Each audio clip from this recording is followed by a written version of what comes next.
Hello guys, this is Ankur Kaushik and you are welcome on our channel UPSC access. आज का हमारा topic है heat budget of the earth planet earth. ठीक है, chapter 9 है solar radiation, heat balance and temperature चल रहा है। ठीक है, यहाँ तक समझ आ गया आपको? चलिए बढ़ते हैं। सबसे पहले तो बताऊं कि हीट बजट का मतलब क्या होता है। हीट बजट का मतलब क्या है? यहाँ पे लिखा हुआ अर्थ मेंटेन्स इट्स टेम्परेचर। मतलब हमें पता है कि सनलाइट डेली आती है, ठीक है, डेली इंसोलेशन आ रही है हमारे पास, लेकिन अर्थ ना तो गर्म होती है ना ठंडी होती है। अर्थ का टेम्परेचर उतना ही रहता है जितना रहना चाहिए। कितना? एवरेज टेम्परेचर अर्थ का मैं बार बार बता चुका हूँ 15 डिग्री है, जो कि ग्लोबल वार्मिंग की वजह से बढ़ के 16.56 हो गया है। ठीक है, 16.5 के करीब हो गया है, लेकिन वो उतना ही रहता है। वो उससे ऐसा नहीं किसी दिन 100 पहुंच गया और किसी दिन माइनस में 100 पहुंच गया, नहीं, वो 16 डिग्री अपना मेंटेन करके रखता है। ठीक है, ऐसा क्यों है? क्योंकि अर्थ ना तो जो हीट है वो एक्यूमुलेट करती और ना ही लूज करती। ऐसा केवल तभी हो सकता है जब अर्थ के पास जो इंसुलेशन आ रही है सन से, इनकमिंग सोलर रेडिएशन जितनी आती है उतनी ही वो एज ए टेरेस्ट्रियल रेडिएशन वापस स्पेस में भेजते हैं। ठीक है, अगेन हीट बजट का मतलब है कि अर्थ के पास जितनी इंसुलेशन आ रही है उतनी ही वो टेरेस्ट्रियल रेडिएशन वापस भेज रही है स्पेस में। कैसे भेज रही है? ये फिगर 9.1 9.2 दिया हुआ है, उसमें दिया हुआ अच्छे से ग्राफ बना करके, लेकिन मैं यहां पे समझाता हूं, चलता हूं। ठीक है, क्या कह रहा है ये? Let insolation receive at the top, atmosphere के टॉप पे जो इंसुलेशन रिसीव होती है कितनी है? 100% या 100 यूनिट्स। ये हमारा अर्थ है। मैंने पहले ही बताया था, पूरा का पूरा टॉपिक है passage of insolation through atmosphere, कैसे आती है, पूरा पूरा टॉपिक है। फिर से बता रहा हूं, ये हमारी अर्थ है, ये एटमोस्फेयर है, सनलाइट आ रही है तो सनलाइट को पहले इससे पास होना पड़ेगा, समझ गए, तब वो सरफेस तक पहुंचेगी। और यहां से यहां तक काफी गतिविधियां हो जाती हैं, ये बात आपको पता ही है। क्या कह रहा है कि एज्यूम करते हैं कि जो टॉप पे जो आई है, यहां पे जो आई है इंसोलेशन, वो कितनी है? वो 100 यूनिट्स है। उसको हमने एज्यूम कर लिया 100 यूनिट्स। ठीक है, for the sake of calculation only, क्योंकि कैलकुलेट करने में आसान रहेगा। आगे क्या बोल रहा है? While passing through atmosphere some amount of energy is, सुनना है, यहाँ पर 3 चीजें दी हुई हैं, रिफ्लेक्टेड, स्कैटर्ड और अब्सॉर्ब्ड। 100 यूनिट पूरा सरफेस तक नहीं पहुंचता। 100 यूनिट में से कुछ अमाउंट जो है या तो रिफ्लेक्ट हो जाता है, या स्कैटर हो जाता है, या एब्सॉर्ब हो जाता है। समझ आ गया? यहां तक समझ आ गया? चलिए आगे बढ़ते हैं। कितना? रफली 35 units are reflected back to the space. 100 में से 35 यहीं से वापस चली जाती हैं, अर्थ तक नहीं पहुंचती। अर्थ तक सिर्फ 65 ही पहुंच रही है। समझ गए? वो 35 या तो रिफ्लेक्ट हो रही है, या स्कैटर हो रही है, एब्जॉर्ब हो रही है। क्या कह रहा है ये? roughly 35 units are reflected back to the space even before reaching earth surface। 35 unit जो अर्थ सरफेस पे आने से पहले ही चली जाती हैं। समझ आया? अब क्या कह रहा है? 27 units reflected back from top of the clouds. 27 unit क्यों रिफ्लेक्ट हो रही हैं? कहां से रिफ्लेक्ट हो रही हैं? क्लाउड से। जो इधर उधर क्लाउड्स होते हैं उनके ऊपर इंसुलेशन आती है, रिफ्लेक्ट होती है, उनको टकराती है और रिफ्लेक्ट होकर वापस चली जाती है, वो नीचे आ ही नहीं पाती।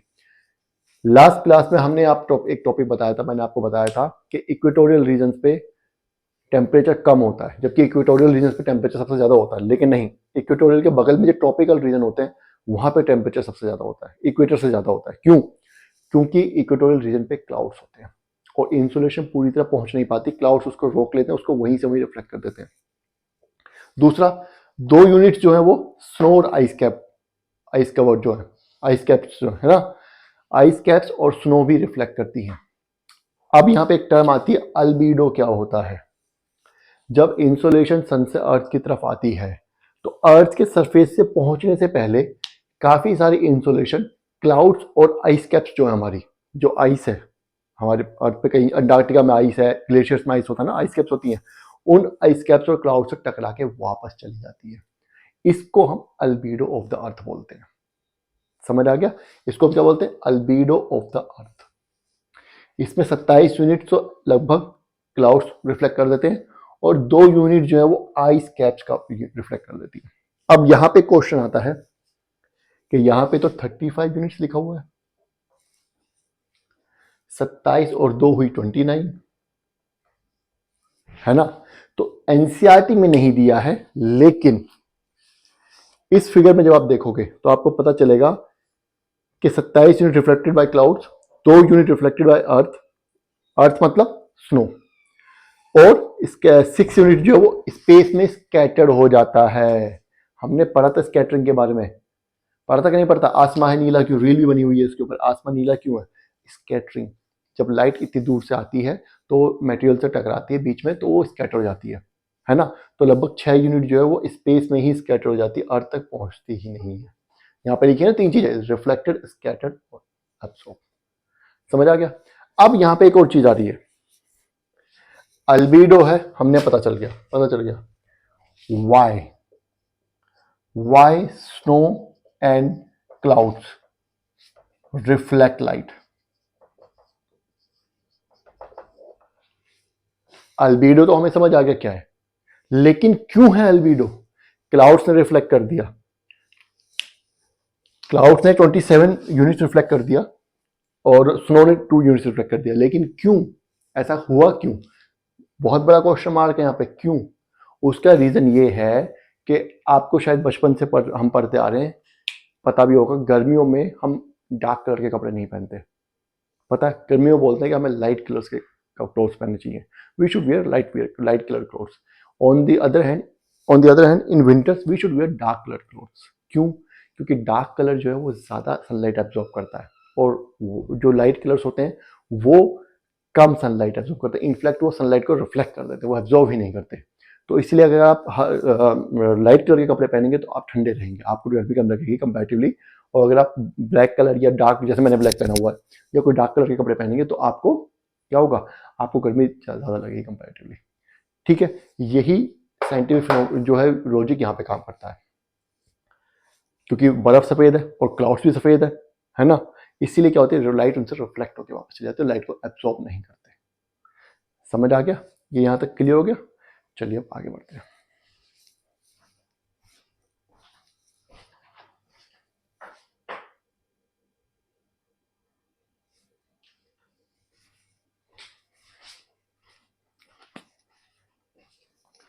चलिए आगे बढ़ते हैं। अभी तक हमने पढ़ा कि अर्थ तक अगर 100 यूनिट्स पहुंच रही हैं, 100 यूनिट का, अर्थ तक नहीं, एटमॉस्फेयर का जो टॉप है वहां तक 100 यूनिट्स आती हैं, तो 35 तो बाहर से बाहर चली जाती हैं। 35 क्या होती है? उसमें से रिफ्लेक्ट हो जाती हैं, अल्बीडो, जो हमने पढ़ लिया। क्या? 27 तो क्लाउड्स रिफ्लेक्ट कर देते हैं, 2% 2 यूनिट्स जो है वो आइस कैप्स, जो स्नो बोलते थे, वो रिफ्लेक्ट कर देते हैं, और 6 यूनिट जो है वो स्कैटर हो जाती है, तो 35 यूनिट्स जो है बाहर स्कैटर हो जाती है, वो अर्थ, वो समझो अर्थ तक पहुंच नहीं रही। ठीक है, अब बची 65 यूनिट्स। 65 यूनिट्स जो है उसको 2 पार्ट्स में डिवाइड कर दिया। 65 में से 14 यूनिट्स तो एटमॉस्फेयर एब्जॉर्ब कर लेता है। ठीक है, कुछ उसमें ऐसी होती है शॉर्ट वेव रेडिएशन नहीं होती है, जैसे इंफ्रारेड हो गया या कुछ भी, अलग अलग वेवलेंथ की जो वेव्स होती हैं, रेज होती हैं, तो उनसे क्या होता है 14 यूनिट्स एटमॉस्फेयर डायरेक्टली एब्जॉर्ब कर लेता है, वो अर्थ तक नहीं पहुंचती फिर दोबारा। कितनी पहुंची सरफेस पे? 51 यूनिट्स। सरफेस पे 51 यूनिट, जितनी सन भेज रहा है उसका 50% ही पहुंच रहा है, 51% ही पहुंच रहा है अर्थ तक। समझ आ गया? अब इस 51 को भी, 51 के बारे में एक बार देख लेते हैं। देखो, हीट बजट जो है ना, लोग बहुत कॉम्प्लिकेटेड बनाते हैं, इतना कुछ है नहीं हीट बजट का, बहुत सिंपल है बस। क्या है? अब 51 में से 17 जो होती है, अब मानो 51 यूनिट जो है वो अर्थ ने एब्जॉर्ब कर ली, वो ठीक है, अब वो टेरेस्ट्रियल रेडिएशन बन गई, उसमें से लगभग 17 तो डायरेक्टली स्पेस पे चली जाती है। क्यों? 34 जो है वो एटमॉस्फेयर एब्जॉर्ब कर लेता है, 17 और 34 कितना हो गया? 51 हो गया। अरे एटमॉस्फेयर की भी तो एब्जॉर्ब करने की कैपेसिटी है, 34 से ज्यादा एब्जॉर्ब ही नहीं कर पाता, 34 से ज्यादा जो आती है वो सीधा बाहर भेज देता है स्पेस में। समझ गए? तो 17 तो अर्थ से डायरेक्ट स्पेस में बाहर चली गई, और 34 एटमॉस्फेयर के पास है। अब इस 34 को भी ब्रेकअप है, क्या है? 6 यूनिट तो डायरेक्टली एटमॉस्फेयर बाहर भेज देता है, ये 34, 17 तो चलेगी 51 में से, लेकिन इन 34 को भी तो बाहर ही जाना है ना, तो उसमें से 6 तो एटमॉस्फेयर डायरेक्टली बाहर भेज देता है, आज जैसे उसके पास आती है तुरंत एकदम भेज देगा। लेकिन 9 यूनिट जो वो कैसे भेजता है? Through convection and turbulence. हमने क्या पढ़ा था?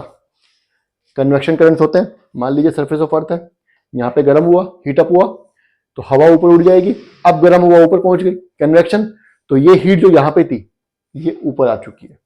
अब ये धीरे धीरे उससे अगले उस लेयर में पहुंच जाएगी, है ना, फिर नेक्स्ट लेयर में पहुंच जाएगी, तो वो धीरे धीरे बाहर स्पेस में चली जाती है। कन्वेक्शन और टर्बुलेंस, टर्बुलेंस भी इसी को बोलते हैं, हवा का जो आना जाना होता है ऊपर नीचे उसको, ठीक है। 9 यूनिट्स तो टर्बुलेंस कन्वेक्शन से जा रही है, और 19 यूनिट्स जो है वो किस चीज से जा रही है, वो जा रही है लेटेंट हीट ऑफ कंडेंसेशन। ये बहुत इंपॉर्टेंट चीज है। देखो क्या होता है, यहां पे हम एक चीज भूल रहे हैं। अर्थ सरफेस पे 51 यूनिट्स आई, 15 यूनिट्स उसने एब्जॉर्ब कर ली, ठीक है, लेकिन उस 51 यूनिट्स में से जो काफी एक बड़ा हिस्सा पानी जो होता है हमारा, वो उसको वेपर बनने के लिए चाहिए होता है। समझ रहे हैं आप क्या कर रहा हूं मैं? समुद्र इतना बड़ा है, पानी है, वो भी तो एब्जॉर्ब करेगा, करेगा कि नहीं करेगा, है ना। तो लेकिन जब पानी वेपर स्टेट में, गैसेस स्टेट में चेंज होगा तो उसको एनर्जी चाहिए, चाहिए कि नहीं चाहिए? अरे पानी उबालने के लिए तुम्हें गैस चलानी पड़ती है ना, हीट देनी पड़ती है ना, तो इवापोरेशन हीट से ही तो होता है ना। समझ आ गया? तो जब पानी को हीट चाहिए, एनर्जी चाहिए, वो एनर्जी जो होती है, ये एनर्जी वो वाटर वेपर स्टोर कर लेता है, जिसको बोलते हैं लेटेंट हीट ऑफ एवापोरेशन। समझ आ गया यहां तक? वो उसके अंदर स्टोर कर लेगी वाटर वेपर। अब वो वाटर वेपर ऊपर चला गया, ऊपर चला गया, बादल बन गया। अब जब कंडेंसेशन होगा, ये सरफेस पे पानी था, ये भाप बन के ऊपर चला गया, बादल बन गया, ठीक है। अब ये बादल वापस पानी, बारिश भी तो होनी है, बारिश भी तो होनी है ना। बारिश कैसे होगी? जब ये पानी, ये भाप जो है, बादल क्या होते हैं एक्चुअली, वाटर वेपर का एक जत्था ही तो है ना, गैस ही तो होता है ना। अब ये पानी जब ये गैस जो है, क्लाउड जो है, वाटर दोबारा पानी में चेंज होंगे, अपनी फॉर्म चेंज करेंगे, तो वो एनर्जी ब्रेकअप हो जाएगी कि नहीं हो जाएगी? लेटेंट हीट ऑफ कंडेंसेशन, उसको हम लेटेंट हीट ऑफ कंडेंसेशन बोलते हैं। जब वाटर वेपर दोबारा से पानी में चेंज होता है, तो जो एनर्जी उसने तब कंज्यूम की होती है जब वो पानी से वाटर वेपर में चेंज हुआ था, वो एनर्जी अब वापस देने का टाइम आ गया। वो एनर्जी यहां पे रिलीज हो जाती है, ये भी फिर धीरे धीरे अपर लेयर्स में पहुंच जाती है, और फिर धीरे धीरे स्पेस में चली जाती है। समझ आ गया? तो तीनों चीज समझ आ गई, ब्रेकअप समझ आ गया। 51 यूनिट्स आई अर्थ के पास, 65 आई थी, 65 में से एटमोस्फेयर ने 14 रख ली कि भैया 14 तो मुझे चाहिए।